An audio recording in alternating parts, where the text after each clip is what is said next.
Alright, what is going on, people? Leah here from Creative Tech Lab, and we are back today with the Sony RX100 Mark VII, and as the title states, we are talking about microphones. So let's get into it. First and foremost, welcome to Creative Tech Lab. My name is Leo. This is the YouTube channel to accompany our website, creativetechlab.com, where we do talk about all things creative across multiple creative disciplines as we build out the platform.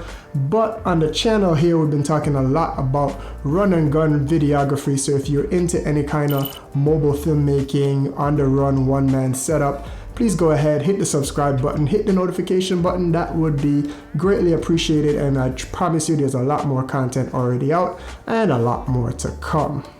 Alright, so if you follow along on the channel any at all, you know that I really love the Sony RX100 series. It's what got me started here on YouTube, and any kind of cinematic stuff that I do. It's an awesome travel camera. I have a review on the 6, review on the 7 to come pretty soon, as I just work through all the kinks and stuff, just getting used to all the other little things about it. But obviously one of the biggest additions to this camera was the mic jack, and Sony seemed to really be targeting, aside from just travelers and people that value compactness, but they also seem to be targeting vloggers, and the mic jack was a big addition to that. Now, as far as mobile mic setups, there's a few options. So I have here what probably is the most used and the most talked about mobile mic, and it's the Rode Videomicro. And obviously a lot of people use the Rode Videomic Pro, a lot of big YouTubers and stuff, but that's a way bigger setup and probably overkill for something like a camera like this. It would kind of kill the compactness. Initially I was looking for a couple of different options. So my thought process was, as much as I love this camera, the thing that I value about it the most is the compactness. Like me personally, and I think the perfect person for this type of camera is somebody that's looking for something that is way better quality than their cell phone, but could still fit into their pocket.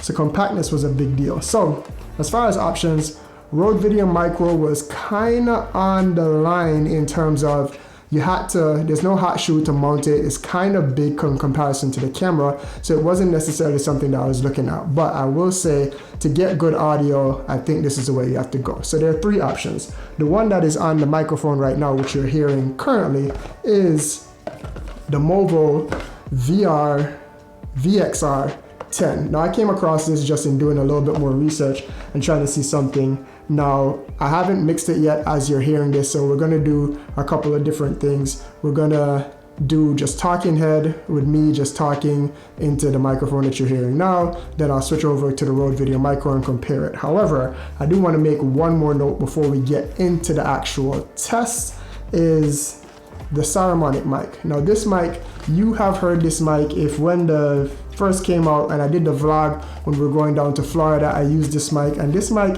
seemed like it would be the perfect solution because it articulates and you could just plug it into the side of the camera, and it's the perfect solution in terms of compactness. It perfectly matches the camera. However, the sound is terrible. Terrible. It's not unusable, but in my opinion, it's not that much better than the onboard microphones that's in the camera. It's kind of a waste. It's a lot cheaper. It's probably about half the price. I think it's $29.99 for this, and these are $50 and $60 respectively for the Movo and the Rode mic. And you still have to attach something in order to get it onto the camera, but I think it's way better. This has to go. As a matter of fact, let's get rid of it right now.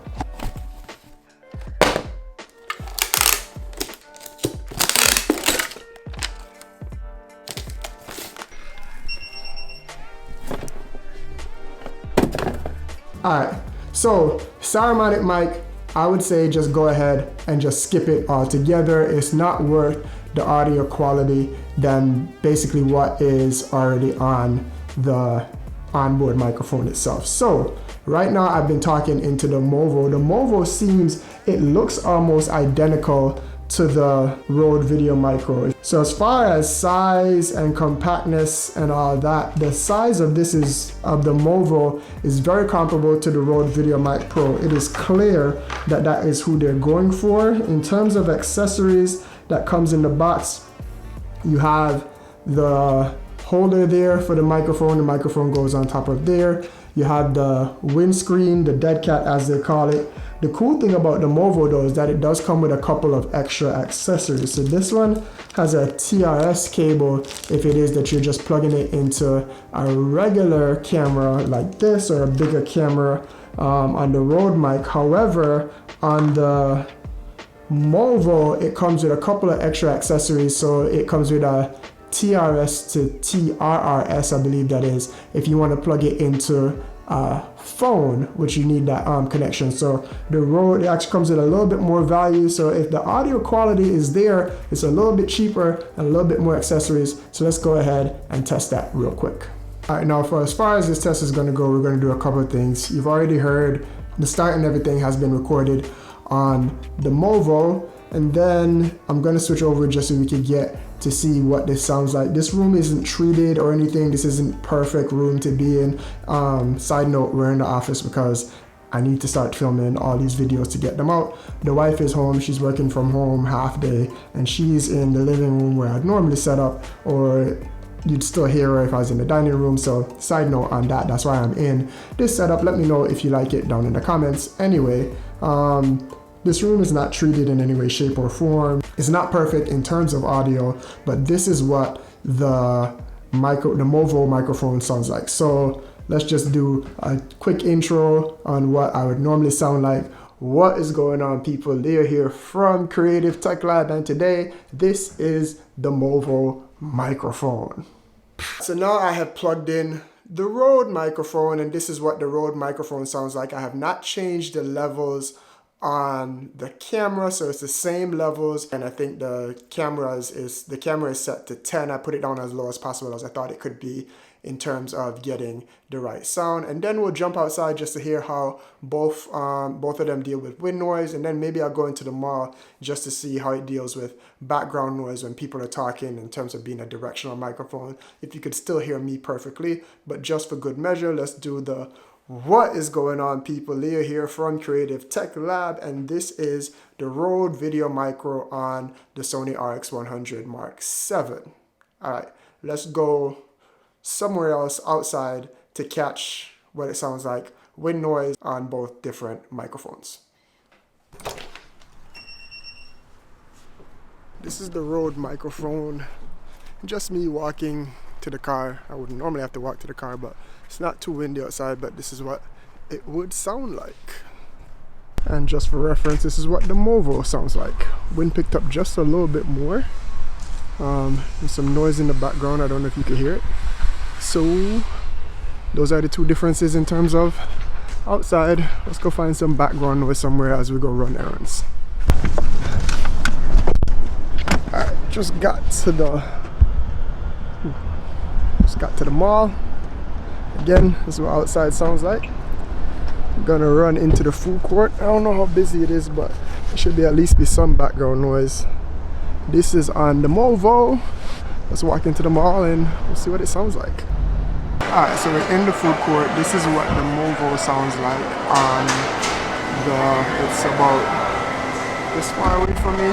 Sorry, shaky table there. This is what the Movo sounds like in a background, noisy, super noisy background, as noisy as we get. It's not too busy, but there's quite a few people in here eating.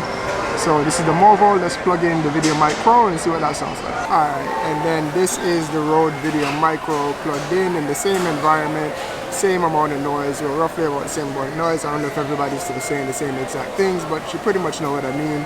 This is the Rode Videomicro versus the Movo MRX10 or whatever it's called. So yeah, these are the two ones. I heard there's a camera store in here, so let's just go over to the camera store, see what that looks like real quick. Didn't record in the camera store because it did sound, it wasn't that loud in there. It wasn't worth testing in there, not as loud as it sounds right here. So this is what the Rode sounds like in a noisy area with people talking in the background and all that stuff. As we roll out here, this is the Movo, just going down the escalators back to the car. And that's what this sounds like in a loud area. I'm trying not to get nobody in my video. So back to the crib, see what it sounds like, mix them up. I'll give it to you raw, mix them up, and then we can do it from there. Alright, so we are back in the office. It's the day after the shots that you saw, I guess, yesterday or whatever you just watched. However, had to pick up the kids, had to get them to bed, all that stuff, and then eventually after doing other work, I was tired. Anyway, the thoughts on the microphone. So I have to say there are pros and cons to each one, but overall, I think the Movo is the better value, as you could hear from the different shots. So the opening shots, they were mixed, it's just a small mix. Normally I mix in Logic, but I just went ahead and used the equalizer and the compressor that's in Final Cut Pro just to spruce up the audio just a little bit, get rid of some of the echoey noises in the room and stuff. That's what you're hearing here now.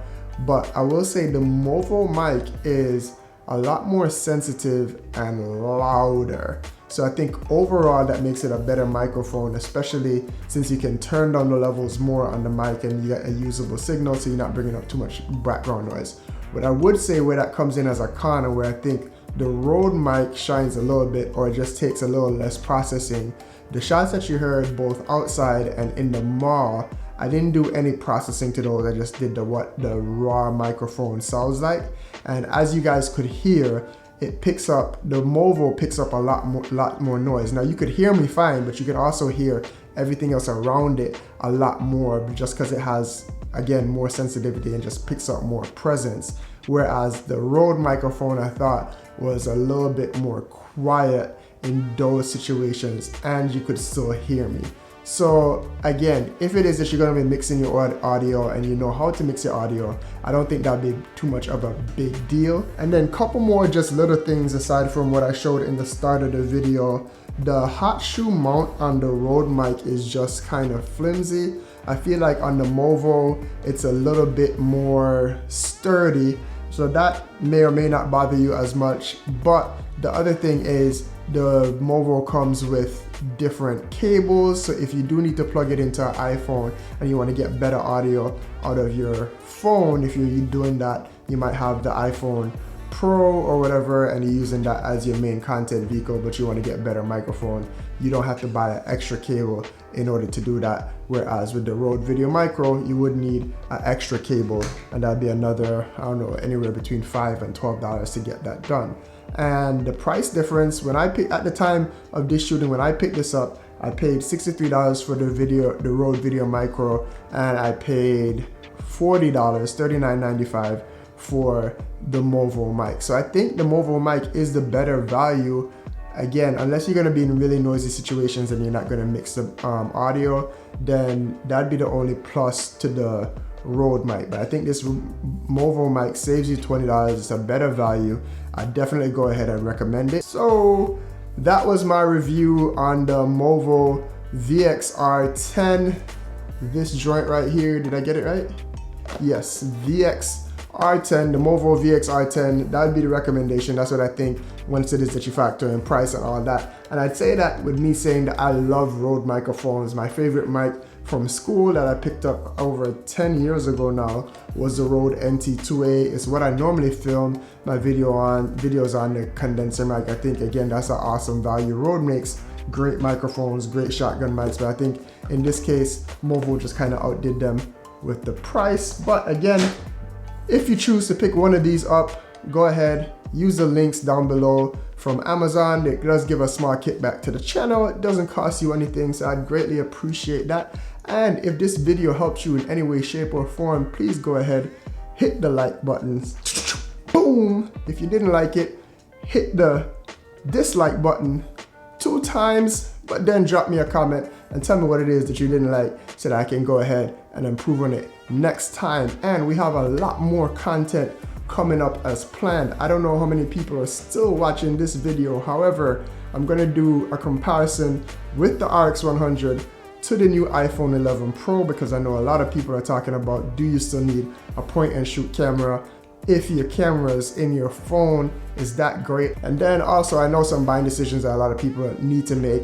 I'm also gonna do the RX100 6 versus 7 to see if there's any differences there, and then probably the 7 versus 5, because I know a lot of people are still trying to do that. And then lastly, I know I keep saying the audio content is coming, but this camera thing is moving so fast, especially here in October. They're coming out boom, boom, boom, boom, boom. I'm trying to get stuff out, so you may see more videos than usual from the channel. I normally try to get up anywhere between 1 and 3 videos. I might have to put them out back to back for the next 10 days or so, as much as I can get done possible. So again, you don't want to miss any of that, so hit the subscribe button, hit the notifications button, and I will catch you tomorrow in the next one. Peace. Oh, how does Peter McKinnon do it?